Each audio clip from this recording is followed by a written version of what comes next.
사실 이 세상의 원리는 하나여서 그 하나의 원리가 모든 것들에 똑같이 적용하게 되어 있습니다. 그래서 우리의 선조들 가운데서는 하늘의 별자리를 보면서 공부를 하던 사람들도 있었죠. 이제는 우주가 만들어지는 과정을 과학자들과 천문학자들이 어느 정도 풀어놓아서 누구나 이 우주가 빅뱅으로부터 출발했다고 생각을 하고 살아가고 있죠. 그러나 이 이론도 사실 주장된 것이 이 수만 년의 인간의 역사 속에서 불과 100년도 안 된 것이지 말입니다.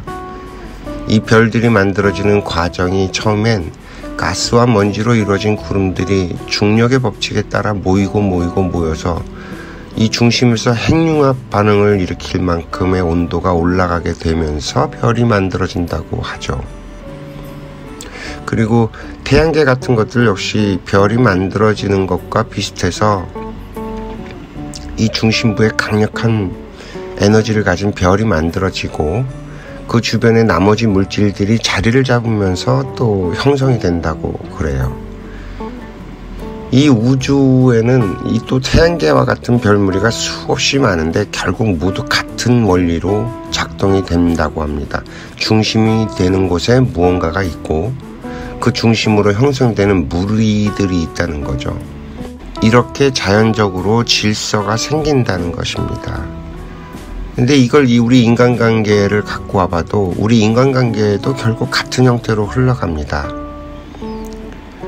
우리 인간들도 태어나서 처음에는 비슷하게 출발하는 것 같지만 결국 강력한 누군가가 등장을 하고 그 사람을 중심으로 무리가 형성이 되죠.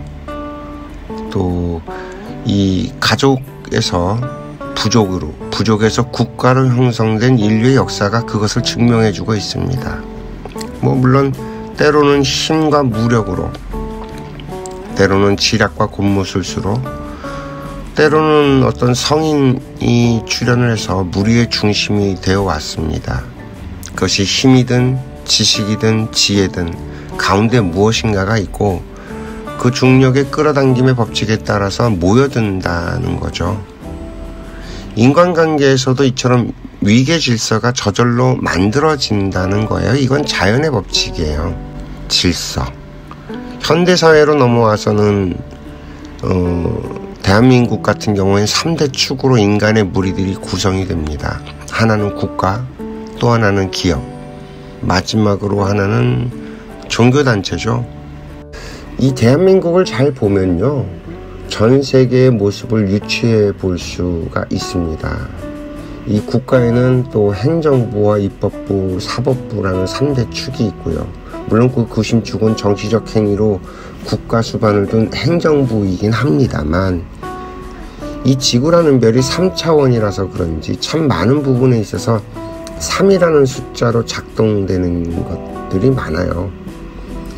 이 기업이 일어날 때를 보면 역시 3단계 과정을 거치게 되는데 하나의 걸출한 인물이 깃발을 세우고 나오면 그 사람을 중심으로 사람들이 모여들죠. 이게 어느 정도 힘을 갖추게 되면 이 기업은 기업의 기치를 세우게 되고 이 기업의 이념이 어떠냐에 따라서 팽창하듯 사람들을 빨아당깁니다. 삼성이 그랬고요. 현대가 그랬습니다. 마치 별무리가 만들어지는 과정과 똑같지 않나요? 이때를 2단계의 과정이라고 합니다. 마지막으로 별무리들이 자기 자리를 찾아가는 과정이 오고 그러면서 질서들에 의해 갖고서는 별들이 운영이 되죠. 마찬가지로 대부분의 지금 대한민국의 기업들이 3대 경영에 돌입을 한 거와 비슷해요. 만약 자기 자리를 찾아가는 과정에서 중심이 되는 별이 그 중심을 잡지 못하게 되면 그동안 해왔던 것들이 다 무산이 되고 모두 흩어져 버리는 대폭발이 일어나죠. 그랬던 기업들이 우리나라에도 있어요. 대우가 그랬죠. 김우중 회장을 중심으로 모였다가 결국엔 이게 더 팽창하지 못하고 질서를 못 잡아내는 바람에 그냥 무너져 내렸죠.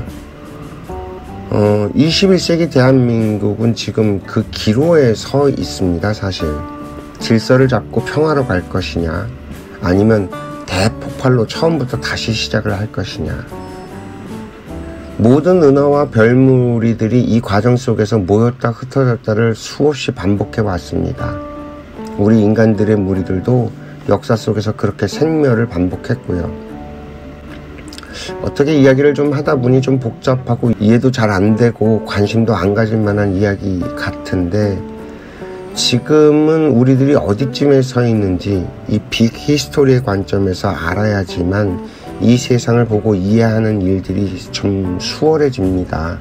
그래서 우리가 살아가는 21세기는 별무리들이 중심을 잡고 질서를 잡아가는 과정의 끝을 막 지났다고 봐야 되고요.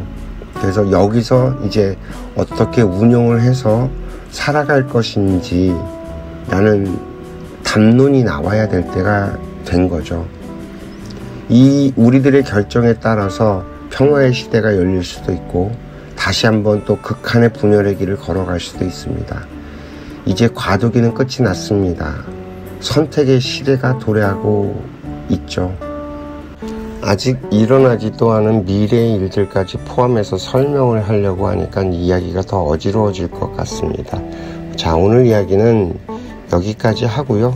내일 또 뵙겠습니다. 시청해 주셔서 감사합니다.